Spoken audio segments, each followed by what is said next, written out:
In జనరల్గా మన యోగాలో రకరకాల ప్రాక్టీసెస్ ఉన్నాయని మనం చెప్పుకుంటూ వస్తూ ఉన్నాము.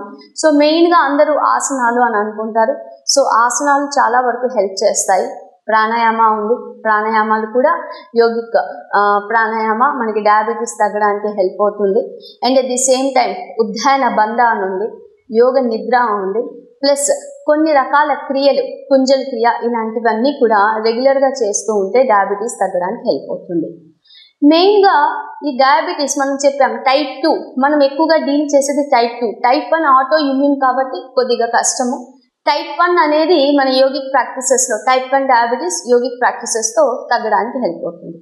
ఏ ప్రాక్టీస్ చేసినా కూడా మీరు గుర్తుపెట్టుకోవాల్సింది, డాక్టర్ గారు చెప్పిన మందులు వేసుకుంటూ యోగా ప్రాక్టీసెస్ చేయండి. నెమ్మదిగా మీరు డోసేజ్ అనేది తగ్గించుకోవచ్చు. సో మన ప్యాంక్రియాస్ కదా ఈ హార్మోన్ అనేది డెవలప్ చేస్తుంది. సో వీలైనంత వరకు ట్విస్టింగ్ ఆసనాస్ కానీ చేస్తూ ఉంటే, మనము యోగా ప్రాక్టీసెస్లో ట్విస్టింగ్ ఆసనాస్ చేస్తుంటే ప్యాంక్రియాస్ ఎక్కువ ఫంక్షన్ చేయడానికి, అంటే ప్యాంక్రియాస్ని ఉద్దీపన కలిగిస్తూ ఉంటాం. We're exciting or we're making sure the pancreas to function properly. So ఏ ఆసనాల్లో మనం ట్విస్ట్ చేస్తామో అది యూజువలీ డిటాక్సిఫై చేస్తుంది. సో ఇన్ జనరల్గా యోగాలో ఆసనాలు మనం ఫార్వర్డ్ బెండింగ్, బ్యాక్వర్డ్ బెండింగ్, దాని తర్వాత ఇన్వర్టెడ్ పోస్చర్స్ ఇలాంటివి చెప్తాము.